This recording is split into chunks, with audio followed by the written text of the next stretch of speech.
J'aime de moins en moins l'intitulé conférence. Je préférerais l'intitulé conversation ou partage. Et surtout que le thème ce soir, il est un peu, comment dire, différent de ce que j'aborde habituellement dans le contexte du yoga, mais il me semble que c'est directement en lien. Donc, le beau, le bien et le juste, plutôt que la justice, ça c'est un peu une erreur, on va appeler ça la justice, le juste. Peut-être je suis rousseauiste sans le savoir, mais je crois que profondément l'être humain, avant d'être traumatisé, porte en lui, porte en elle, porte en lui le germe du beau, du bien et du juste.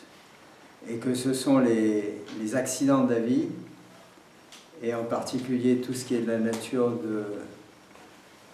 des traumas qui nous font, à un moment ou à un autre, nous recroqueviller dans une coquille et nous protéger du monde, qui est quand même assez terrifiant quand on regarde sa nature, et qui nous amène à des modes de comportement, des modes de relation, qui sont essentiellement sur la défensive et quelquefois sur l'agressivité aussi. Et donc, est-ce que l'humanité, est-ce qu'on doit se poser la question, y a-t-il une chance que l'humanité change, ou est-ce que, comme l'ont dit souvent beaucoup de sages, entre guillemets, et je crois aussi que c'est le propre du yoga de penser que des êtres humains peuvent changer, mais que envisager une transformation collective, c'est du domaine de l'utopie. Ce qui est peut-être différent de la pensée occidentale. Hein. Là, ce que je suis en train de dire, c'est plus la vision extrême orientale et orientale, avec l'exception peut-être du bouddhisme, avec cette idée des bodhisattvas, c'est-à-dire des gens qui ont réalisé et qui font le choix de revenir indéfiniment confronter la triste situation de l'humain et de l'humanité pour essayer de changer les choses. Mais voilà, pour moi, ça reste une question fondamentale. Est-ce que nous pouvons espérer autre chose qu'une transformation d'individu à individu? Et est-ce que ça n'est pas ce qu'on a souvent reproché au yoga, quelque chose de profondément égocentré que de vouloir se sauver si on ne peut pas sauver l'humanité tout entière? Mais vouloir sauver l'humanité tout entière, c'est une perspective encore plus terrifiante que la nature de la réalité, parce que ça impliquerait une responsabilité qu'on ne pourrait assumer que si on avait le pouvoir de l'assumer, et on ne l'a pas. Enfin, il me semble. Si vous avez le sentiment que nous avons le pouvoir d'assumer, que nous avons le pouvoir de changer les choses à une échelle collective, je serais très content de l'apprendre et de savoir comment vous pensez que ça va se passer. Voilà, ça c'est peut-être la première question que je poserai. Je crois que, je vous donne le temps d'y réfléchir, mais je crois que, enfant, je suis né pendant la dernière guerre, en 1941,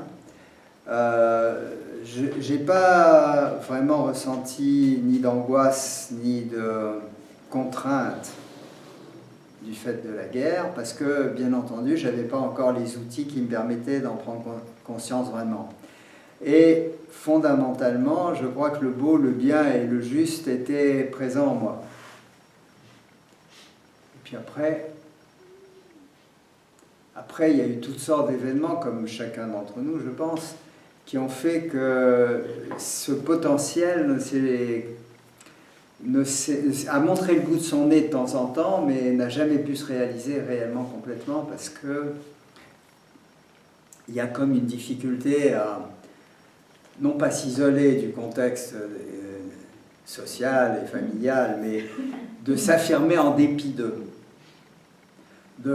d'assumer quelque chose qui, en tout cas quand on regarde, j'étais frappé là en venant de chez Aurélie jusqu'ici, la monstruosité des grandes villes. Le côté science-fiction, je dirais. Si c'est une image relativement bénigne de ce qui nous attend à nous, humanité, sur cette planète,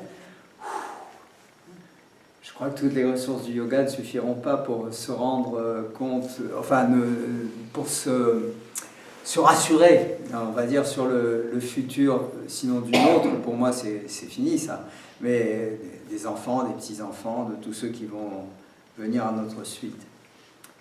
Donc, des messages comme ceux du yoga, qui même si c'est pas peut-être prononcé de cette manière-là, vont dans le sens du développement du beau, du bien et du juste, sont peut-être totalement utopiques. Si je regarde l'histoire des religions, c'est encore un exemple supplémentaire de la manière utopique qu'on aurait si on considérait qu'il y avait une chance que l'humanité se sauve elle-même, parce que, je dois dire que pour moi, les religions ont failli, en dehors de quelques individus, là aussi. Ceux qui ont eu l'énergie et peut-être la chance, peut-être l'enfance, peut-être l'absence de traumatisme trop grave, qui leur ont permis, ou peut-être la capacité à surmonter les traumatismes, la résilience, comme on dit aujourd'hui, qui leur ont permis de dépasser les blessures qui les auraient enfermés en eux-mêmes, comme c'est le cas de la majorité des êtres humains. Donc il me semble que si quelque chose doit changer, c'est pas aux mains de ceux qu'on pourrait appeler les enseignants spirituels, c'est vraiment entre les mains des thérapeutes. Mais existe-t-il des thérapeutes? Existe-t-il des gens qui sont capables de nous sortir de nos traumas? Est-ce que le yoga vous aide à sortir de vos traumas? Est-ce que vous êtes devenu conscient de vos traumas à travers le yoga ou à travers toutes autres voies spirituelles? Si vous suivez une thérapie, est-ce que la thérapie vous a aidé à sortir de vos traumas? Tout ça sont des questions qui me semblent fondamentales et qu'il faut se poser.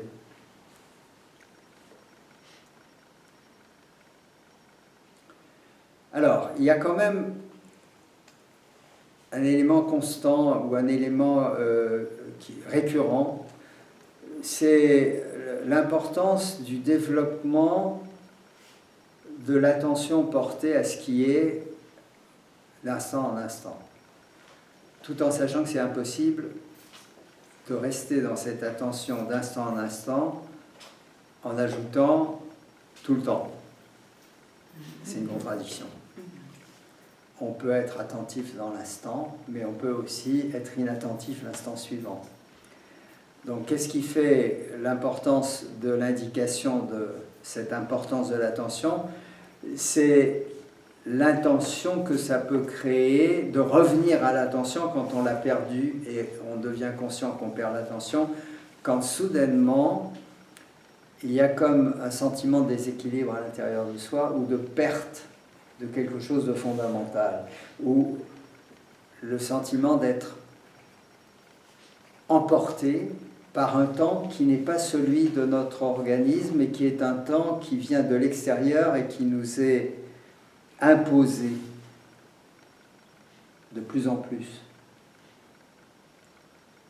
Mais cette première indication, sur le plan de l'individu, du soi-disant individu en tout cas, me semble fondamentale. C'est le cœur de toutes les transmissions, je crois, que ce soit le zen, que ce soit le yoga, que ce soit le soufisme, que ce soit toutes les voies, je pense depuis l'origine, indiquent l'importance de ne pas être des endormis.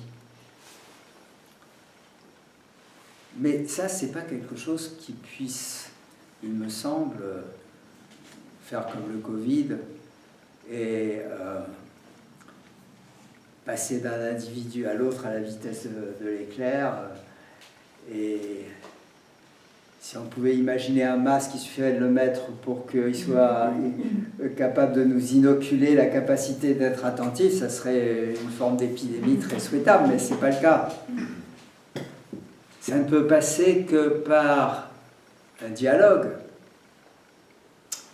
un échange, où quelqu'un qui a fait la preuve pour lui-même de l'importance de cette présence ou de cette attention renouvelée, peut par les exemples, les arguments, les enseignements qu'il donne, éveiller en un autre être humain le désir d'aller dans cette direction.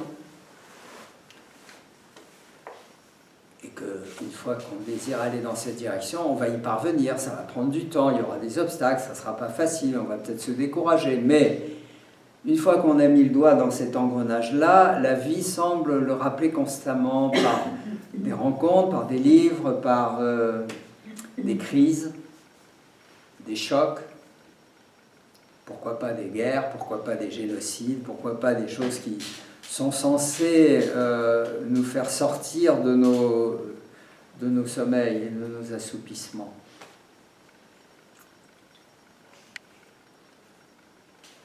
Mais ça va toucher un individu sur combien?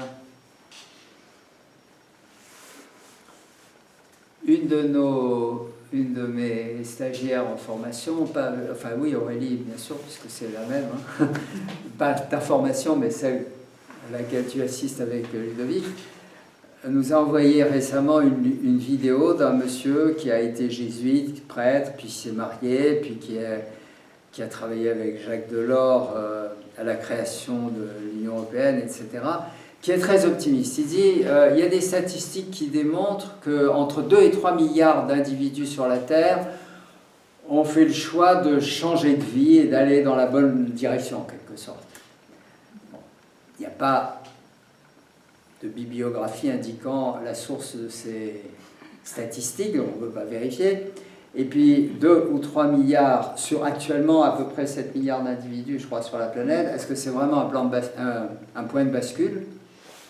Ça me paraît improbable.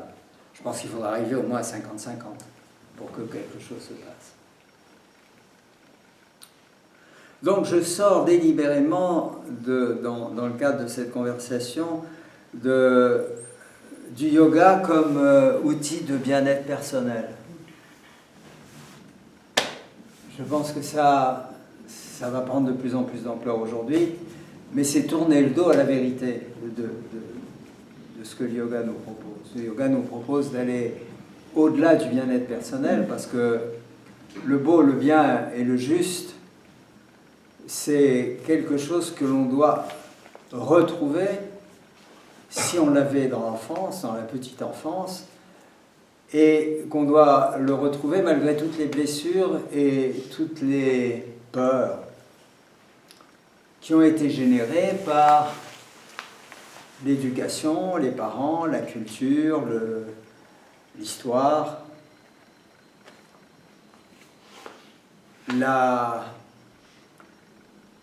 prééminence ou la prédominance d'un enseignement visant à développer les facultés intellectuelles et rationnelles et non pas le sensitif, le sensible, le cœur.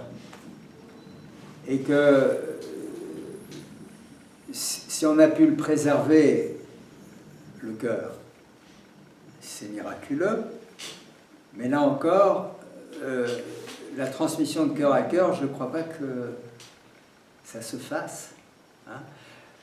Ceux qui ont montré dans l'histoire un cœur ouvert se sont retrouvés ou sur une croix, ou lapidés, ou chassés, reniés, parce que ça remet en cause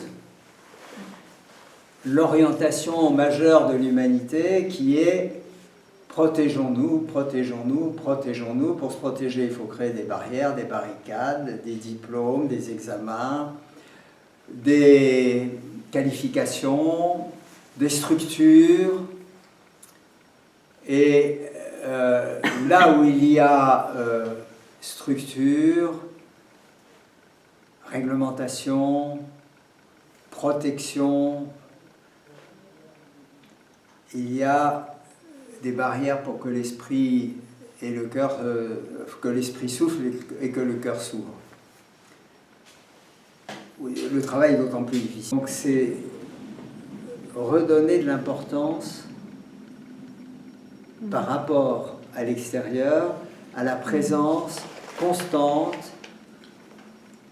je dirais presque, pas éternelle, c'est pas le bon terme, mais hors du temps, de cet espace qui est ce que nous sommes les uns et les autres fondamentalement avant toute autre chose.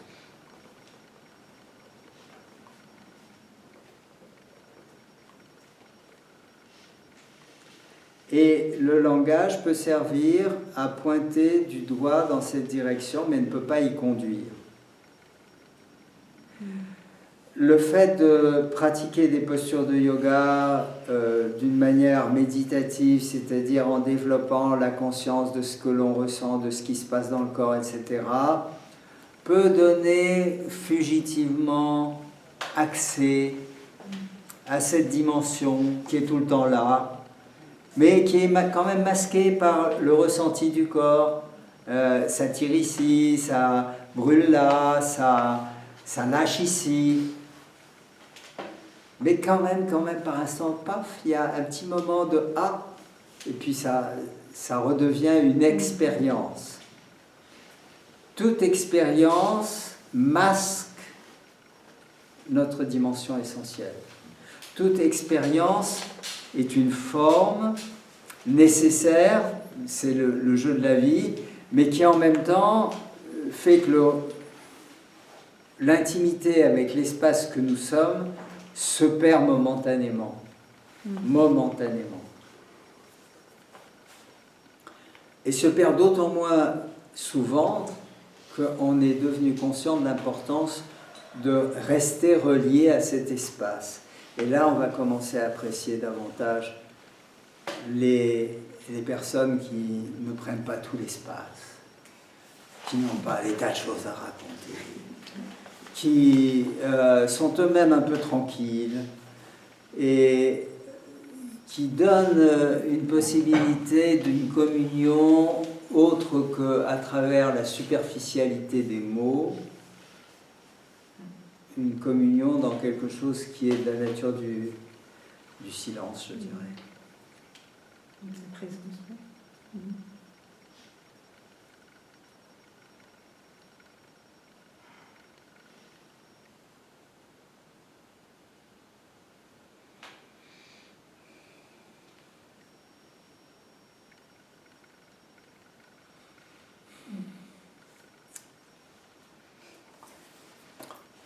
Je ne sais pas jusqu'à quelle heure on était censé continuer. Il n'y a pas de fin imposée. Bon, est-ce que vous voulez interagir, poser des questions ou rester en silence? Là, le yoga, la méditation, est-ce que c'est les moments privilégiés où on peut atteindre cette forme de sagesse intérieure? Le guide. La méditation, si tu l'entends comme une écoute amicale, non intentionnelle, indépendante de toute posture, pouvant se dérouler n'importe où, n'importe quand, de ce qui est en train de se produire autour de soi et en soi dans le langage courant, oui, bien sûr, c'est la clé. Mais le fait de prendre une posture, de s'asseoir, de fermer les yeux, c'est souvent plus une invitation à s'endormir qu'à s'éveiller.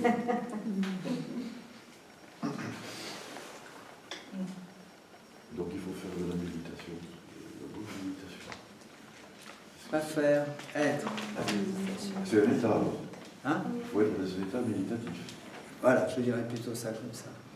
Bon, l'état méditatif, c'est une écoute amicale, pas une écoute qui juge, qui condamne, qui compare. Une écoute amicale de ce qui est en train de se passer, ici et maintenant, d'instant en instant, à ce qu'on pourrait dire être autour de soi et en soi, mais c'est une seule et même chose. C'est une seule gestalt, un seul espace. Là, il y a quelque chose qui va s'apaiser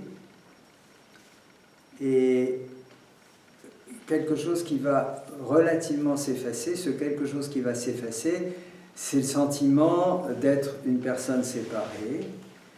On va devenir comme une espèce de grande oreille, même si on n'entend rien, même si c'est les yeux ouverts, même si ça n'a rien à voir avec l'écoute de l'oreille.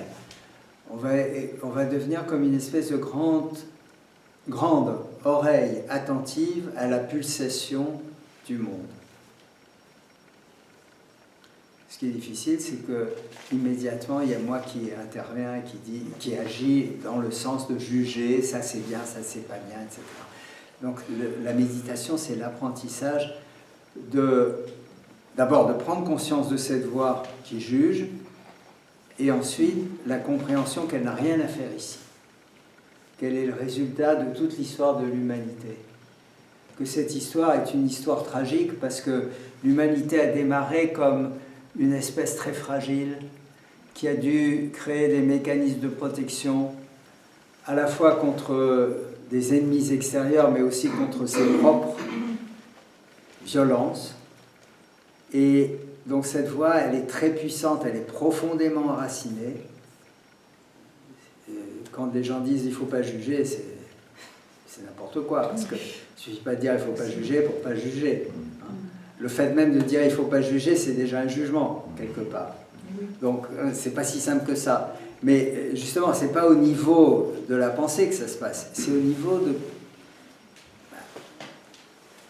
Je ne fais que plagier, hein, je dis ce que d'autres ont dit, mais je le redis à ma façon. C'est une écoute, c'est quelque chose qui se calme en soi et qui ressent, écoute patiemment, amicalement, qui se perd aussi, qui se retrouve, c'est pas constant. Enfin, peu probable qu'on arrive immédiatement d'une manière constante, ça s'apprend. Et c'est ça que j'appelle la méditation.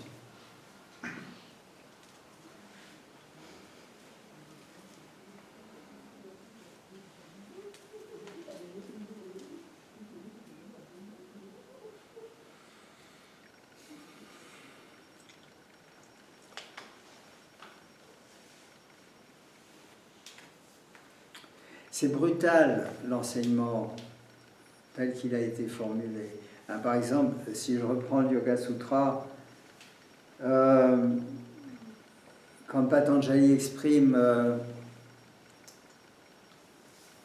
le yoga, c'est l'arrêt des activités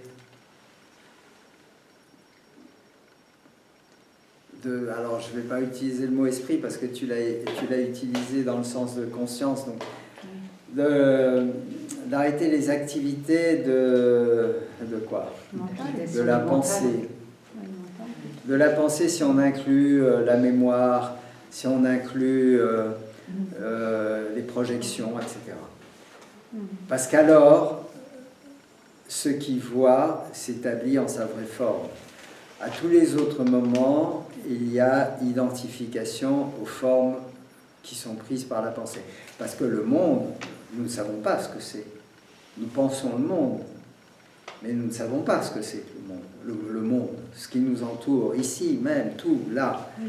Ce ne sont que des pensées que nous voyons. Des pensées de caméra, des pensées de femmes, des pensées d'hommes, des pensées de lunettes, des pensées de chaussettes, tout ce que vous voulez. Et c'est brutal parce que la manière dont c'est dit, ça nous inciterait à penser que il faut faire quelque chose pour y arriver. Il faut faire effort pour y parvenir, il faut arrêter quelque chose.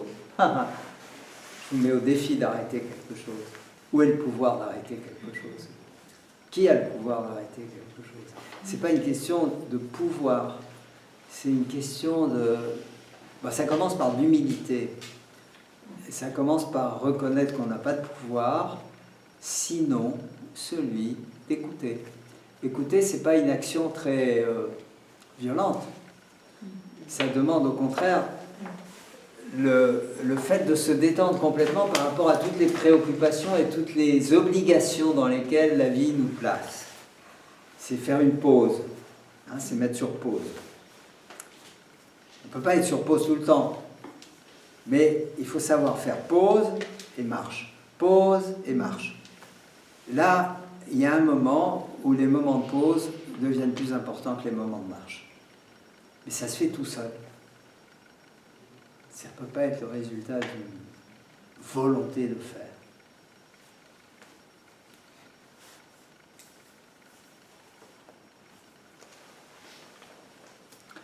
Bon, je pense qu'on peut s'arrêter là, non? Une volonté d'aller se coucher. Ouais. Il y a du boulot après. Ben, merci beaucoup de cette conversation où j'ai beaucoup parlé, où j'ai essayé de vous faire parler un peu, mais la prochaine fois, c'est vous qui serez assis là.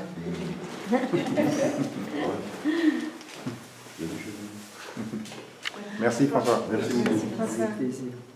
Merci. En fait, ce qu'on cherche à ce moment-là, c'est se rassurer.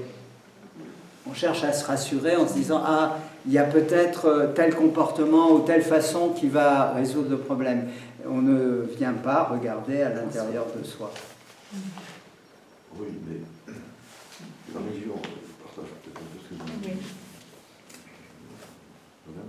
C'est qu'elle nous pousse quand même vers ce que nous on appelle l'amour, enfin, disons, vers des valeurs qui portent l'amour, hein, des valeurs de charité, d'empathie, d'humilité. Oui, C'est rien de religieux, ça. oui, mais toutes les religions ont le même discours. Comment se fait-il qu'après, pour certaines, 5000, d'autres 4000, d'autres 2000 ans, ça n'a pas changé l'humanité? Ah oui, c'est Alors, clair. ça c'est fondamental. Ah oui. Pourquoi? Voilà. Ça rejoint la question du début. C'est que, voilà, moi, ma grand-mère, c'était une fervente catholique hongroise qui, à la fois, se torturait et s'extasiait au travers de la religion. Mais elle était conne, fondamentalement conne. Fondamentalement, elle parlait d'amour, mais elle était incapable d'amour. Eh oui. Peut-être c'est pas de parler, c'est de faire, agir. Oui, Eh. c'est ça. Ah ben, Donc ça donne une image de la religion. Bon, je dirais pas le reste. Bon, moi, j'ai pas été victime de pédophilie les quelques années que j'ai passées dans une école religieuse, mais je peux pas dire que j'en garde le souvenir du beau, du bien et du juste. c'est clair. Pas du tout. Mais l'abbé Pierre, Ah ben, dans- Il y a partout, toujours on des trouve exceptions. gens- Partout, on trouve Oui, des gens. il y a des exceptions. Mais même... bon, j'ai pas la connaissance suffisante pour trouver, mais ils sont porteurs, ces gens, de ce que l'on veut, de ce qu'on recherche. Ibn Arabi, je dis au hasard, hein, c'est pas un ordre de préférence. Krishnamurti, Yoshua dit Jésus,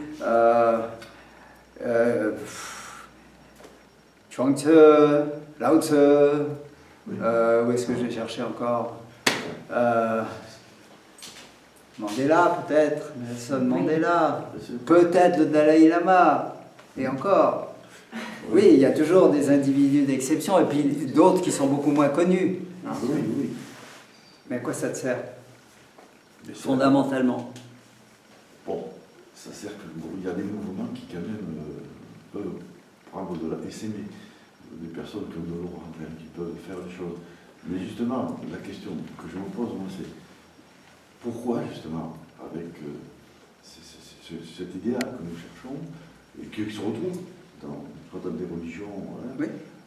nous n'arrivons pas Ah bah ça. à nous entendre.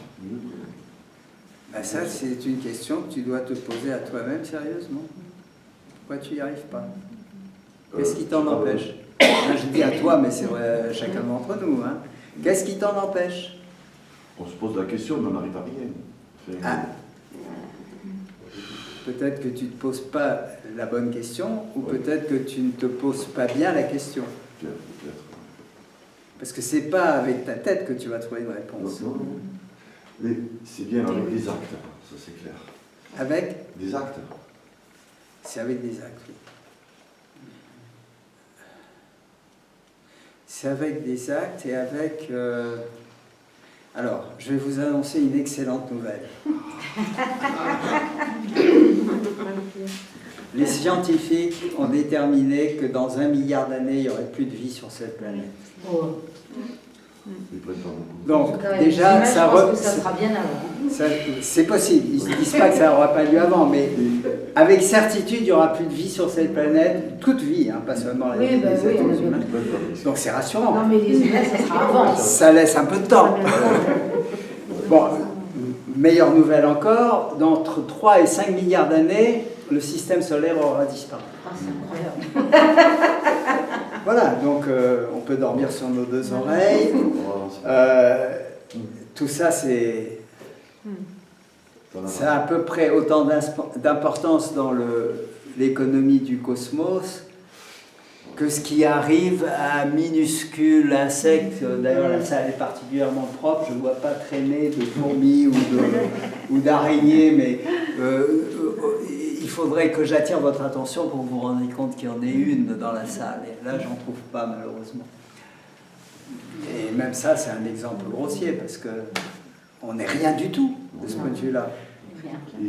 Et pourtant, on est porteur de quelque chose qui va bien au-delà des milliards d'années. Oui, et enfin, il y a des chercheurs qui parlent de saut quantique. Par exemple, comme quand l'homme de... Alors moi, je suis pas super douée en histoire, mais, ou en préhistoire, mais quand l'homme du paléolithique est devenu l'homme de Néandertal. Du néolithique. Néolithique. Non, du néandertal. Néandertal. Je ne sais pas. Alors, c'est des gens qui expliquent ça par des sauts quantiques, en fait. Est-ce qu'il ne pourrait pas y avoir ce même genre d'évolution de la race humaine à ce niveau-là Oui, mais hypothèse. La science fonctionne avec des hypothèses. La science n'est pas fiable. C'est pour ça que je disais que c'est rassurant, mais ça ne l'est pas, parce qu'ils peuvent se tromper complètement, parce que c'est à partir d'un certain nombre d'hypothèses qui sont vérifiées jusqu'à un certain point, puis remises en question, puis ça donne une nouvelle théorie avec une nouvelle hypothèse, etc., et ça n'a pas de fin. Quand je dis qu'il y a quelque chose qui est en nous, qui dépasse le monde des formes, nous sommes des formes physiques et des formes psychologiques, et des formes génétiques aussi. Mais il y a bien quelque chose en nous qui n'est pas de la nature d'une forme.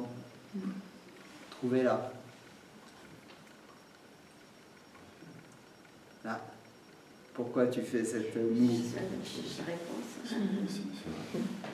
Qu'est-ce qui en nous est conscient des formes mais n'est pas une forme? L'esprit. On peut appeler ça, si on veut, l'esprit. C'est un terme assez occidental, mais bon. Celui qui voit. Ceux-là qui voient, ça c'est un peu plus yoga. Ceux-là qui voient. Ouais. Comment tu avais dit? J'avais dit celui qui voit. Pourquoi ça serait papa qui voit et pas maman? Oui, par exemple.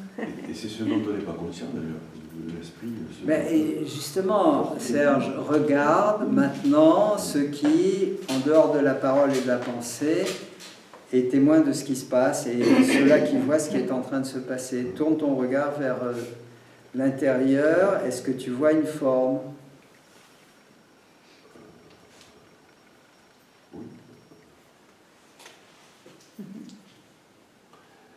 fais un parallèle avec une lecture toute simple, c'est Le Petit Prince. Le Petit Prince. Qu'est-ce Que qu'il dit, j'ai le connu, Petit Prince? De temps en temps, je le prends. Bon, il dit des choses vraies, c'est que l'essentiel, finalement, c'est pas ce qu'on voit. On va bien avec le cœur. On ressent, c'est le cœur. Oui, mais même le cœur, qu'est-ce qu'il ressent? Les mouvements du cœur. Quel est, en chacun d'entre nous, à chaque instant, la non-forme qui prend conscience de toutes les formes? Ça, c'est la question fondamentale. C'est une question qui n'est pas une question, en fait. C'est pas une question mentale. C'est-à-dire, c'est l'invitation à un retournement du regard, parce que nous sommes conditionnés à toujours regarder des formes, en particulier à l'extérieur de ce qu'on appelle soi, parce qu'elles sont très puissantes. Et puis quand on regarde à l'intérieur de soi, on est conditionné à regarder d'autres formes, nos pensées, nos émotions, nos souvenirs, nos projections. Mais il faut encore retourner le regard un peu plus profondément, parce que qu'est-ce qui est conscient de tout ça? Quel est l'espace dans lequel tout cela se produit? Ça, c'est à la fois la source et la manifestation du beau, du bien et du juste. C'est le conscient. Le subconscient. Hein? Pardon? Le subconscient, je veux dire. Non. Pas le subconscient. La conscience. Oui, dans le sens oriental du terme, pas dans le sens occidental. Pas la conscience de l'individu, mais peut-être que ça serait plus acceptable pour un scientifique d'appeler ça le champ de conscience. Le champ CHNP. Donc quand...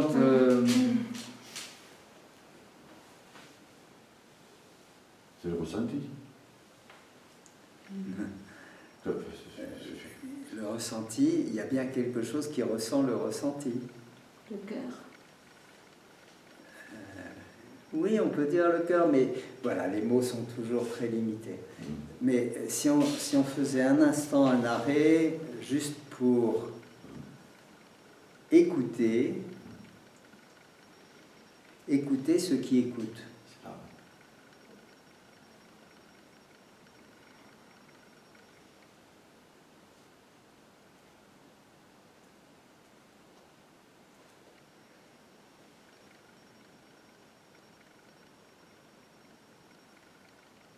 Est-ce qu'on peut dire quelque chose de cela? Rien.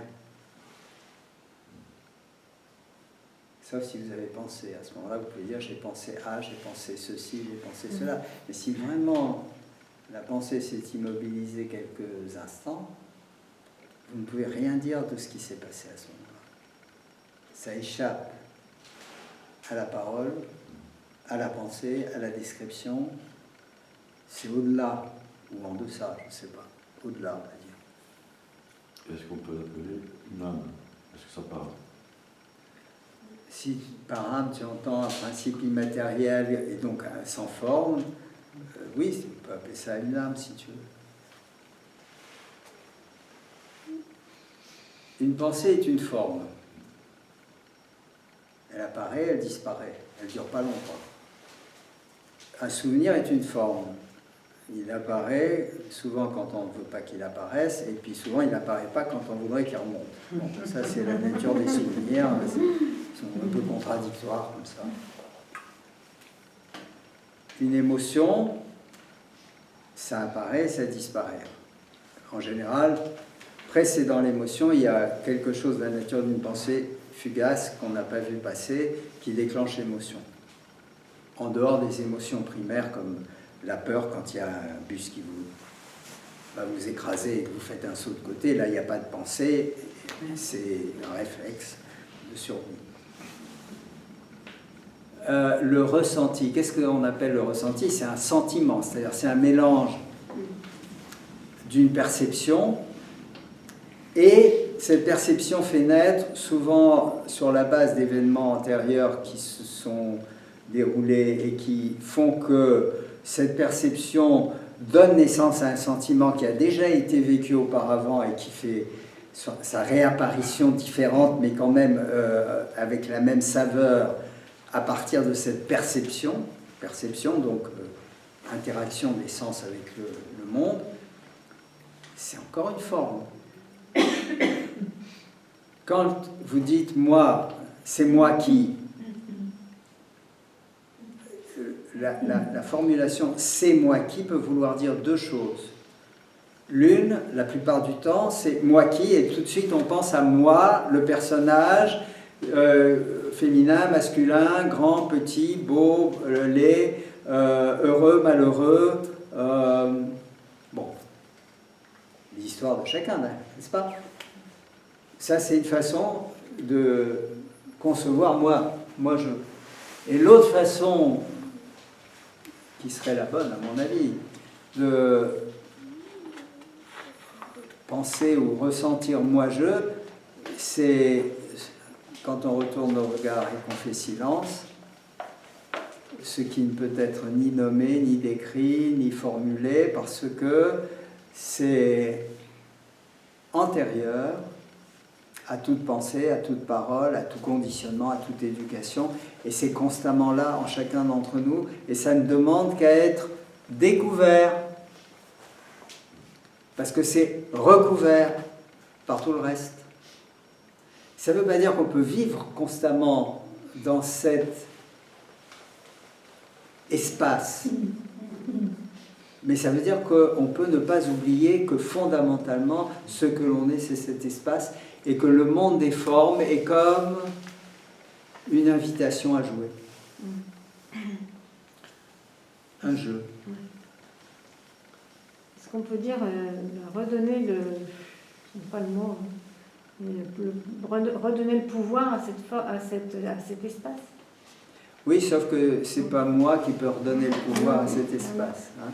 C'est moi qui m'efface devant le pouvoir de cet espace plutôt que moi qui donne l'autorisation à cet espace de se manifester. Hein. Coucher. Voilà. Mais c'est vrai, oui, c'est ça. C'est-à-dire que les préoccupations du moi limité, sont tellement fortes, aujourd'hui encore plus peut-être que dans le passé, j'en sais rien, moi j'ai que 80 et quelques années, donc j'ai pas la mémoire de tout le... Il faudrait que je creuse beaucoup pour trouver la mémoire de moi à la préhistoire ou à la... Bon. C'est tellement puissant cette fascination des événements extérieurs que même si cet espace est toujours présent, il est constamment relégué à l'arrière-plan. Donc l'amour dans les relations humaines, c'est-à-dire, non pas le désir, hein, ça c'est encore autre chose, mais un sentiment profond d'affection et d'entente, malgré les divergences, malgré les disputes, malgré les différences d'opinion, malgré les différences de croyances. Bon.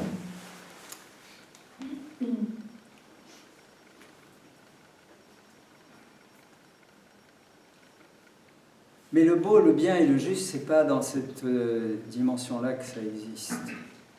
Alors ça, j'en ai déjà parlé, je vais me redire parce que je crois qu'on ne peut pas faire autrement. C'est que même si l'entité psychocorporelle est porteuse du trésor du beau, du bien et du juste, ce trésor-là ne s'exprime que quand le sentiment d'identité ou d'identification plutôt à cet ensemble s'efface momentanément ou éventuellement définitivement. C'est-à-dire quand le sentiment d'être une personne séparée s'efface. Est-ce que vous croyez que ça peut se transmettre? Est-ce que c'est contagieux? Est-ce que c'est comme le Covid? Est-ce qu'il faut un masque pour s'en protéger, pour rester soi, hein, rester moi à tout prix? La question était pour ça. Non, mais je sais pas, on a discussion, on peut discuter je sais pas.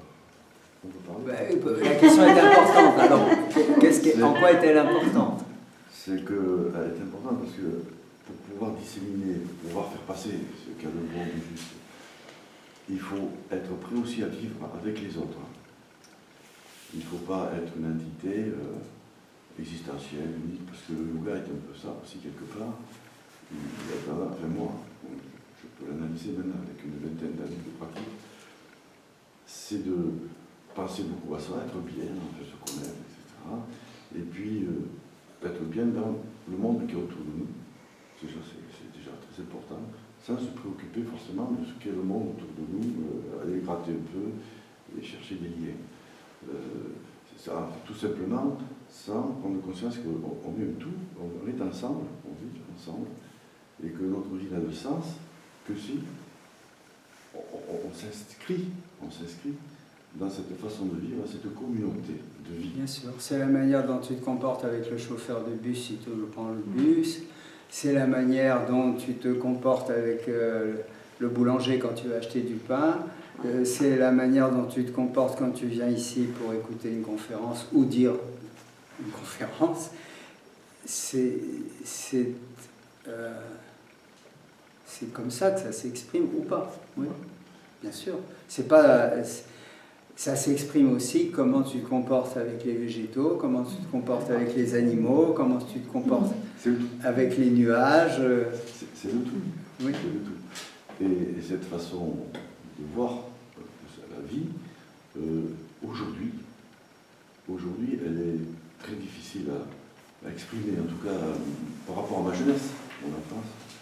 C'était plus facile quand tu étais jeune. Me semble-t-il, mais je ne vivais pas dans une grande ville comme ici, c'était une bourgade, davantage une sous-préfecture quand même.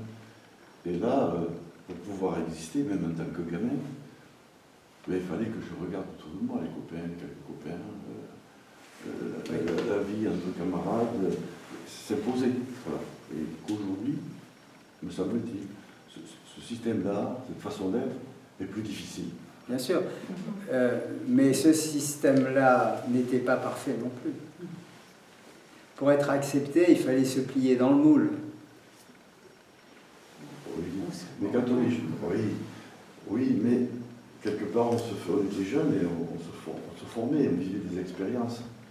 Après, au niveau, en grandissant, ce qui a été acquis quand même de façon imparfaite peut-être à ce moment-là, reste. Et c'est à ce moment-là, quand on est adulte, où on prend un peu plus conscience du fait qu'on peut exister, que le yoga nous transmet. À ce moment-là, on peut donner une dimension pleine et entière à ce désir de vivre ensemble, la communauté. De voir qu'on est dans une communauté vivante, tout ce qui est vivant. Et ça peut essaimer beaucoup, enfin, moi, il me semble.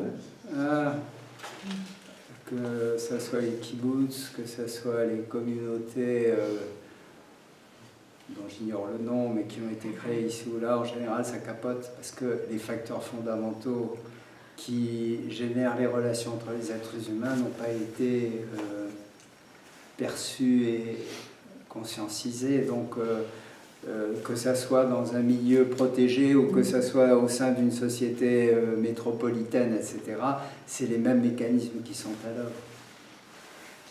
C'est pour ça que j'ai commencé avec l'idée de regarder quelles sont nos blessures et nos traumas, parce que c'est ça qui est le point de départ. Regardez les grands de ce monde, hein, les grands entre guillemets, parce qu'ils sont en général tout petits, un peu timides, il n'est pas très grand. Macron n'est pas très grand non plus. Biden, il est un petit peu plus grand, mais les grands de ce monde ne sont pas très grands, mais ils sont mus par les mêmes traumas que ceux qu'on retrouve en prison ou dans les asiles psychiatriques. Il n'y a pas vraiment fondamentalement de différence. Il y a juste une différence d'expression des équilibres. Alors, quand on s'engage dans le yoga, c'est qu'on est au moins conscient qu'on est un peu déséquilibré et qu'il faudrait essayer de trouver un moyen de l'être un peu moins. Bon, ça marche jusqu'à un certain point. Jusqu'à un certain point, ça marche.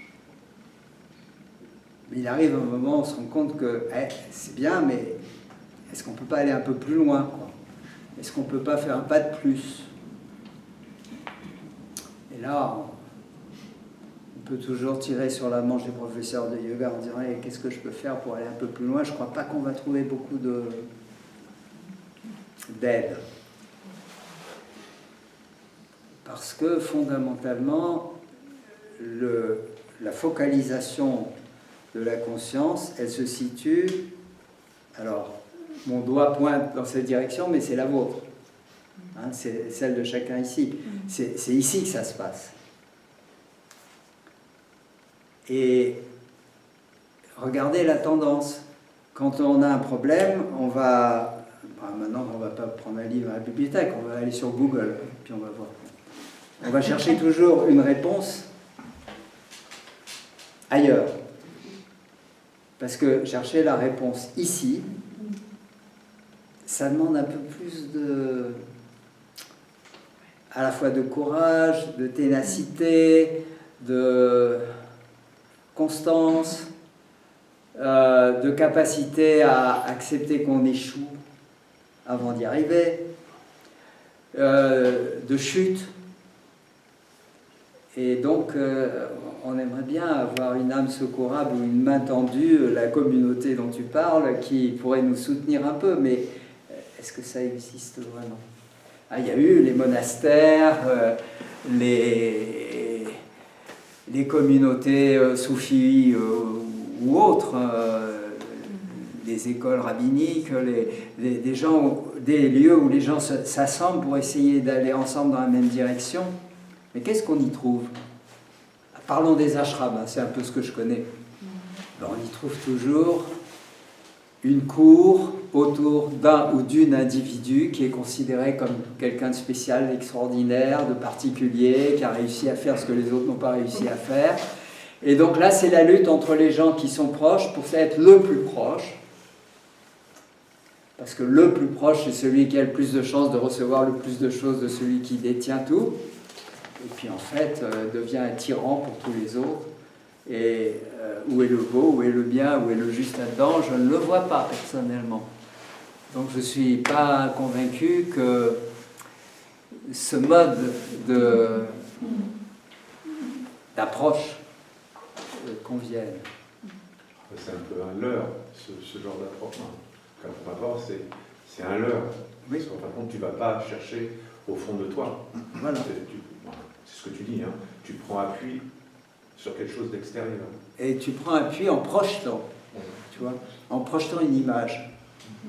Alors, suivant les cas, tu vas chercher une image féminine, une image masculine, une image jeune, une image vieille, une image en burnous ou une image en dhoti, une image en robe de moine ou en tenue de psychanalyste, s'il y a une tenue, je ne crois pas.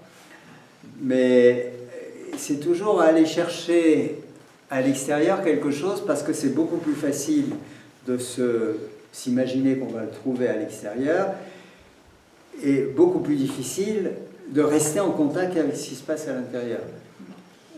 Vous passez du temps à essayer de voir ce que vos rêves vous disent, par exemple, si vous faites des rêves. Oui. Et alors, tu apprends des choses. Oui, beaucoup sur moi, c'est incroyable. Bon. Ben, bravo. C'est plus important que d'aller acheter du pain chez le boulanger. Ah, c'est aussi important de sourire à la boulangère aussi. Mais oui, c'est vrai. En fait, c'est un entraînement à se rappeler de ses rêves, je pense.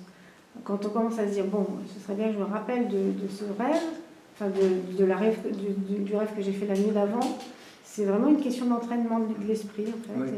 Mais il y a aussi des rêves dont tu n'as pas besoin de faire l'effort pour t'en souvenir. C'est ceux-là qui sont importants. C'est ceux-là qui sont importants, Oui, parce que ceux-là te disent quelque chose de vraiment capital sur ce qui est en train de se passer en toi dans ta vie.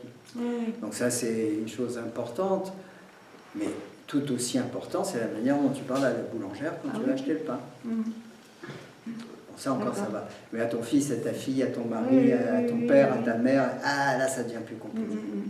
C'est vrai. Tu as dit tout à l'heure, tu as parlé du mot de transcendance. Transcendance. Transcendance. Qui veut dire la perfection ou quelque chose de supérieur, un modèle. Non, ça veut dire quelque chose qui n'est pas du domaine des apparences. Ah oui, parce que j'aurais tendance à comprendre comme quelque chose qui se rapproche un peu d'une religion de Dieu fait d'un modèle qui est au-dessus de tout. Ça, c'est ta vision. Un peu ça, hein.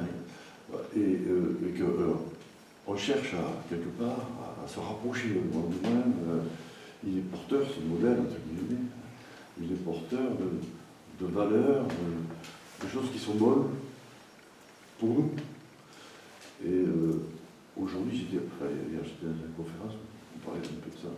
Il semblerait que la société, telle qu'elle est, fait qu'on ne cherche plus maintenant à voir, on n'a plus rien quoi, qui nous permet quelque part d'imaginer un monde meilleur, un modèle. On est dans le concret, qui est désespérant, parce que tu as introduit le monde terriblement pas terrible, et ce manque-là, mais il nous empêche peut-être effectivement de se trouver bien, Oui. d'avoir une vie meilleure, d'espérer avoir une vie meilleure. Donc, je ne sais pas si tu comprends ce que je veux dire. Je comprends ce que tu veux dire, mais je vais te dire quelque chose qui va peut-être heurter. Il n'y a rien de pire que l'espérance. Oui, c'est sûr que c'est brutal. C'est brutal. Espérer, c'est attendre. Attendre, c'est ne pas agir. Ne pas agir, c'est rester comme l'on est. Ouais. Alors, est-ce que tu as des réponses? Tu peux nous aider, nous? Donc, agir, ça peut être imparfait, l'action. Hein. L'action parfaite, ça n'existe pas. Mais, par exemple, si je vois quelque chose qui m'irrite dans le comportement de quelqu'un, une fois, deux fois, trois fois, si je continue à être irrité inlassablement par la même chose, c'est que je n'agis pas intérieurement pour me changer par rapport à ça. Je ne peux pas changer l'autre. Son comportement, c'est le sien, il est tel qu'il est. La seule personne qui puisse changer ce comportement-là, c'est cette personne et personne d'autre. Par contre, l'irritabilité que ça crée chez moi, soit je la nourris, je l'alimente, j'en fais une identité en disant « ouais, moi je suis bien quand même de cette personne qu'elle est chiante à faire tout le temps les choses comme ça, à ne pas faire les choses comme ça, etc. » Mais j'agis pas. Je me conforte dans mes limites en quelque sorte.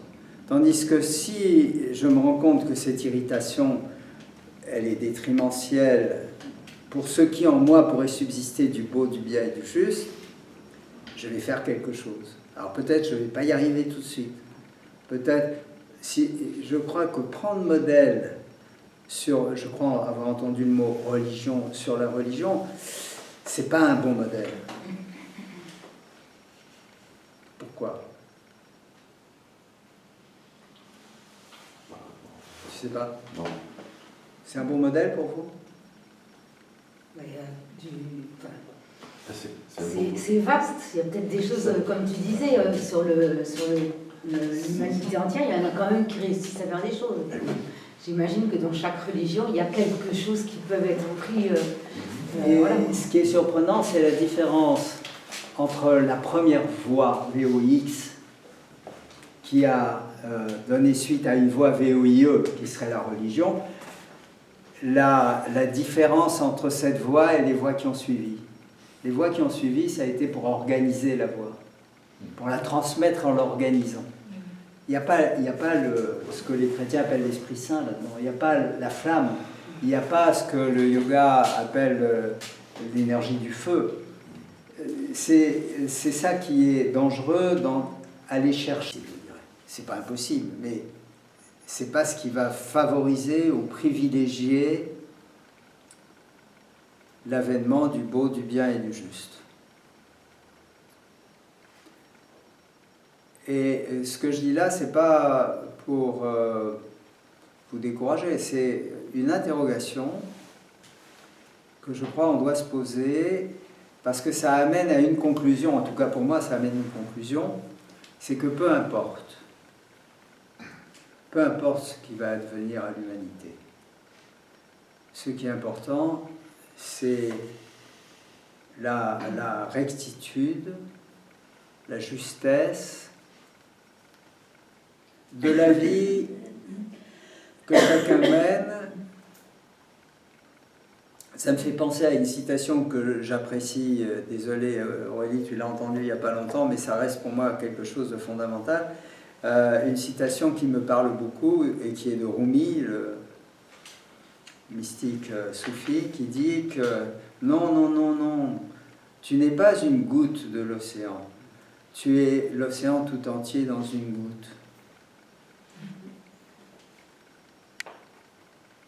Je ne sais pas si vous l'entendez comme je l'entends, mais ça veut dire ce qui arrive à une seule entité en apparence séparée, d'une certaine façon, ça se répercute ou ça se réverbère d'une manière totalement imperceptible dans la totalité, parce que chacun étant la totalité, représentant en tant que goutte la totalité de l'océan, il y a une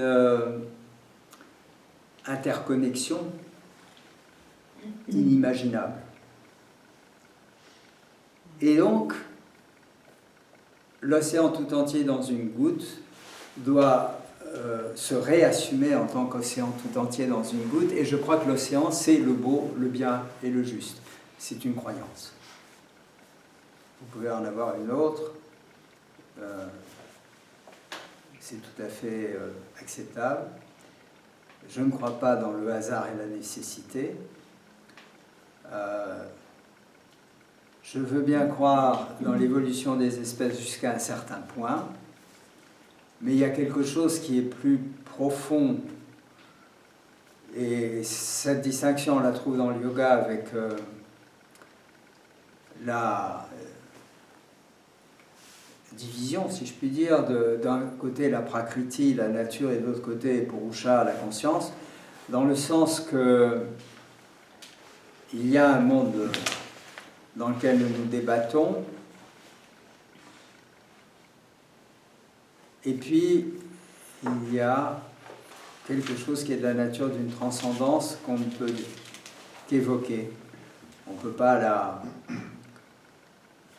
en faire un portrait, parce que c'est quelque chose qui n'a pas de forme, qui n'est pas reconnaissable par la pensée, qui ne peut pas être formulé par le langage, qui peut être pressenti à certains moments par n'importe lequel d'entre nous, justement quand le beau vient nous toucher, ou que le bien vient nous toucher, quand notre cœur soudainement saigne devant la souffrance d'un autre, et quand je dis un autre, ça peut être autre chose qu'un être humain, hein, tout être vivant, tout être sensible, ou le juste. Alors là, le mot égalité devrait être effacé sur tous les frontons de toutes les mairies de tous les pays du monde. Si la justesse et la justice existent, j'aimerais bien qu'on me la présente.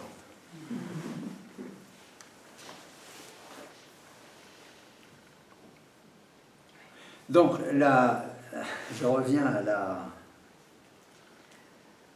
pas l'obligation, mais l'invitation que la vie nous propose, c'est de ne pas se soucier ni du monde, ni du sort, du futur de l'humanité, mais de regarder comment ça s'agite en soi, en nous, chacun, et de particulièrement les moments où on a le sentiment que le beau s'éloigne, le bien disparaît, le juste est nulle part à découvrir, et où on se sent dans un désarroi, peut-être même une angoisse, en tout cas certainement une peur, et de laisser ces impressions, ces sensations, ces sentiments s'épanouir parce que je suis profondément convaincu que on ne peut pas utiliser du positif. On ne peut que dépasser le négatif, ou peut-être le terme dépasser n'est pas le terme juste, mais on ne peut que confronter, non, ça ne me plaît pas non plus confronter, c'est pas une guerre. On ne peut que épouser le négatif pour le laisser s'épanouir jusqu'à ce qu'il s'épuise. J'ai pas fait d'art martial dans ma vie, mais je voue une reconnaissance éternelle à quelqu'un qui était totalement inconsciente de la justesse de son conseil. C'était ma mère qui me disait « Mon chéri, dans la vie, il faut faire ce dont on a envie ».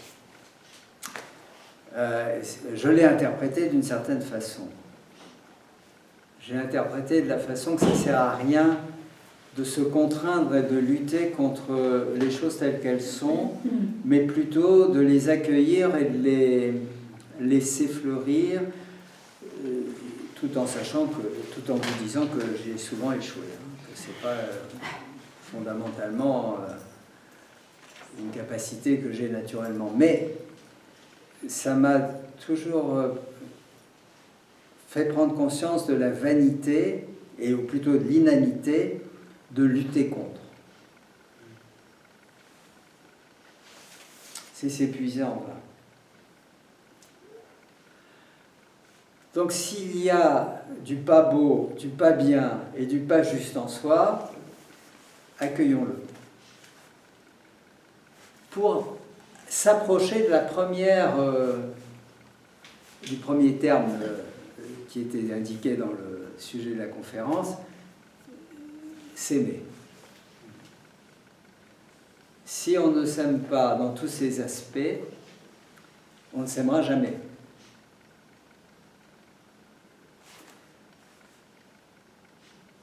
Vous êtes d'accord avec ça? Oui? Bon, je sais pas. hein? C'est compliqué. C'est compliqué de s'aimer quand il y a des choses négatives et très dures, où on est piqué, où on n'est pas satisfait, où on souffre. Je dirais, c'est pas le meilleur moment pour s'aimer. Comment? Je dirais, c'est pas le meilleur moment pour s'aimer. Oui, mais on souffre. Alors, quel est quand tu regardes, tu constates en toi quelque chose de négatif, et ça te fait souffrir. Qu'est-ce qui te fait souffrir? Quelle est la cause de cette souffrance? Mais je pense que c'est le désarroi, l'inacceptation. Des choses Oui, mais qui pourquoi tu qualifies cette chose-là de négative? jugement. Parce qu'elle fait souffrir. Elle fait souffrir peut-être parce que tu la qualifies de négative. Qu'est-ce qui t'a amené à qualifier cette chose-là de négative? Je n'étais pas obligé de répondre en termes personnels, mais bon, je vais vous partager quelque chose que je n'ai jamais vraiment considéré comme un défaut, hein. Donc c'est un petit peu, peut-être pas le meilleur exemple, mais c'est considéré comme négatif pour un homme. Je suis lâche. Je crois que je me suis battu 2 fois dans ma vie, à chaque fois je me suis retrouvé par terre, mais a priori j'aime pas me confronter physiquement, même si je suis assez irascible. Je peux vraiment avoir envie à certains moments. Mais voilà, j'aurais des bras 2 fois plus épais et un corps 2 fois plus musclé, peut-être que je m'y donnerais à fond. Hein? Mais c'est pas le cas. Donc je ne peux pas m'aimer si je considère que c'est négatif d'être lâche. La souffrance ici ne vient pas du fait d'être lâche. Il vient du fait de la considérer comme étant quelque chose de négatif, non? Donc regarde, peut-être que ça peut s'appliquer aussi dans ton cas. Je peux ajouter quelque chose. Vis-à-vis de nos enfants, nos propres enfants, il y a des choses qui nous heurtent, qui nous gênent, qui sont difficiles, mais ça n'empêche pas du tout de l'aimer complètement et comme il est. Moi, je dis toujours, quand mes enfants faisaient un truc vraiment difficile, je disais, bah, tu vois, là, ce que tu as fait, c'est pas sympa. C'est pas lui dire ouais, t'as vu, t'es méchant ou des choses comme ça. C'est vraiment l'acte qui est éventuellement répréhensible, mais on l'aime comme il est, l'enfant. Mais il faut apprendre à s'aimer de la même manière soi-même, quoi. Oui, mais déjà le terme c'est pas sympa. C'est un peu plus doux que t'as fait une connerie, petit crétin. Mais ça porte quand même le même message. Ben, ce qu'il a fait, c'est sur l'acte. Oui, oui. Oui, alors, quels sont les actes qu'un enfant peut commettre qui soient répréhensibles au point qu'il faille lui dire quelque chose qui le fera se heurter au sentiment de ne pas être aimé, même si tu l'aimes? Moi, c'est surtout dans les relations entre les frères et sœurs. Ah oui, mais ça c'est normal. Entre frères et sœurs, on se bat. Oui, mais il y a des moments où il faut bien qu'on mette une limite, nous, parents. Les Indiens d'Amérique laissaient leurs enfants mettre la main dans le feu pour qu'ils apprennent que le feu, ça brûle. C'est ça. Oui, non. Alors là, ça, tu Bon, tombes enfin, en bon, plein dans ça une pourrait tu tombes en plein dans une problématique qui me concerne beaucoup, celle de l'obsession en France de la sécurité et de la protection des autres. Non, c'est pas du tout dans ce sens-là que je le voyais. Je veux dire par là que l'apprentissage se fait spontanément et naturellement par la confrontation à la réalité. Le plus fort gagne. Le plus fort va s'imposer dans les frères et sœurs, je veux dire. En général, c'est le frère aîné, s'il y a un frère aîné, etc. Et ça va, comment dire, déterminer le caractère et la vie de chacun des individus constituant la sororité et fraternité. Et c'est inévitable, quoi que tu fasses. Tu ne peux pas faire autrement. Parce que ça fait partie de la manière dont les choses s'articulent, pas seulement entre les enfants entre eux, mais entre les enfants et les parents et les voisins et la municipalité, etc.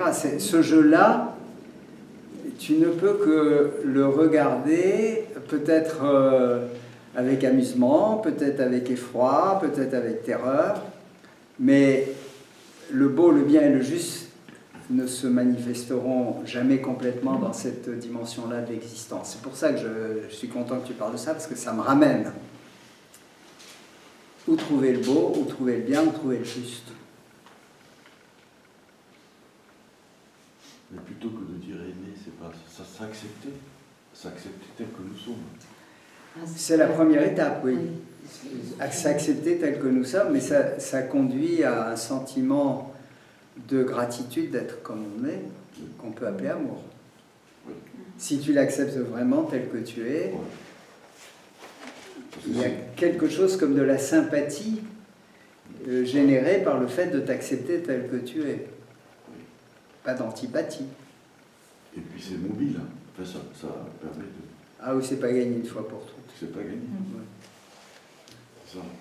Mais est-ce que vous croyez, alors là c'est une question que j'aimerais poser, est-ce que vous croyez qu'on peut aimer quelqu'un d'autre si on ne s'aime pas soi-même? Non. Ça. Oui. Franck a l'air de douter. Ça. Sur un temps peut-être, mais pas dans la durée.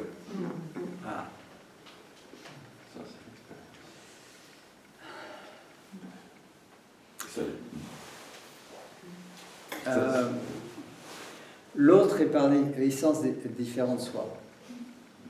Il n'a pas ni la même structure physique, ni la même structure psychologique, ni la même structure émotionnelle, ni la même histoire, ni les mêmes origines génétiques.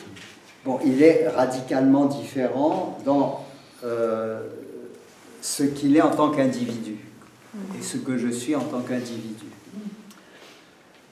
Si je ne suis pas capable de, alors je vais dire peut-être me réconcilier avec moi-même, si vous préférez ne pas utiliser le terme s'aimer soi-même, pourtant c'est bien, moi j'aime bien. Comment peut-on aimer l'autre? Parce que l'autre, c'est encore pire que soi de ce point de vue-là.